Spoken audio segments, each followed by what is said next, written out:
Well, but it's been, what, 5 years since the implementation of this famous free SHS. In the past few weeks, like I said, there's been a lot of talk. We've been talking about the review that at least the NDC proposed. But there's been talk about the real challenges. But we've heard government officials, social media, there's talk that there's really no challenge. We've heard parents say that to complain about the food, we've complained about quality. But what we've been told is that these are not new challenges. They've been there from your time back, predates even when you were a minister, and it will not go away today. So why then do we associate it directly to the implementation of free SHS? Infrastructure has always been an issue. They say food has not been good in the boarding house. You have been very selective yourself in the information you've picked. Social media. It's not everybody who is saying there's no problem. Otherwise, this government officials. Otherwise, this interview would not have been necessary. You would not have made this effort to find me and for us to talk. So let's face the facts. Yes, there have been problems. We know. There's no perfect system anywhere. You know, a child goes to boarding school. Even adjustment is a problem, you know. Boarding school food, nobody likes it. And the room is this and the washroom, because it's not your home. But it's also part of the learning process. I'm not saying I'm not explaining it away. So what you do is that you gradually move the problems away. You gradually solve the problems. But when you are implementing something that gives, that opens the doors wide, much as there's nothing wrong with that, because you must give the young people the opportunity to learn. But it's about the preparation. Have you prepared well? Have you anticipated some of the issues? Some of the questions or the challenges will only come at you because you will not foresee everything, but a lot more are foreseeable. The promise was that all the day schools were going to be turned into boarding schools. Has that happened? If you know you are going to increase your intake, other things must increase too. The facilities must increase. Have they increased? Or are the parents lying? Are the children lying? That there's nothing and the problems have been there, so we should live with them. So what's the point? What we left in our progressively free was a plan that worked because we did targeting.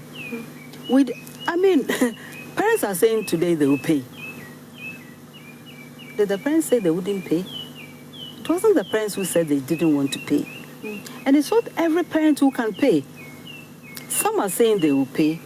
Some may try to pay. Some cannot pay at all. And it doesn't mean that those children should not go to school. So what we did was to target. We were building from the bottom up. Who are those who cannot pay? What is the problem? How can you help?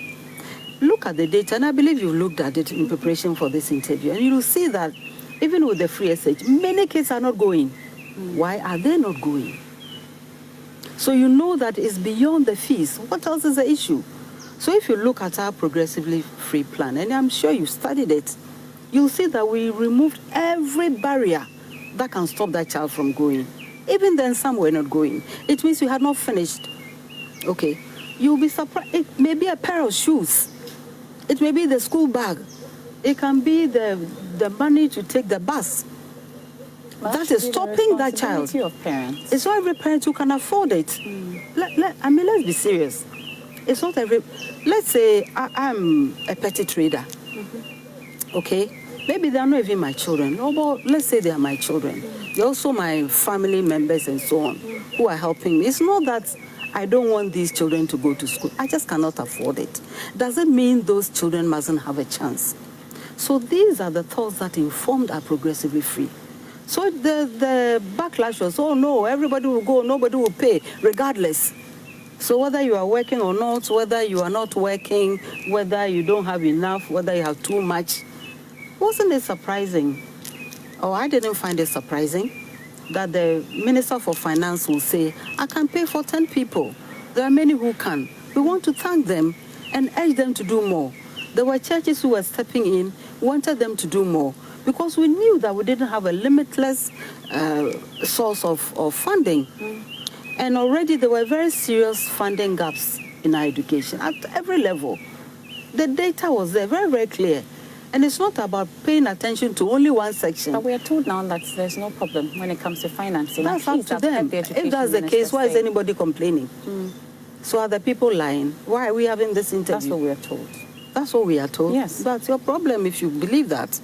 If you believe there's no problem. And I believe you've been to the schools. You are the journalist. You've been to the schools. You've talked to the people.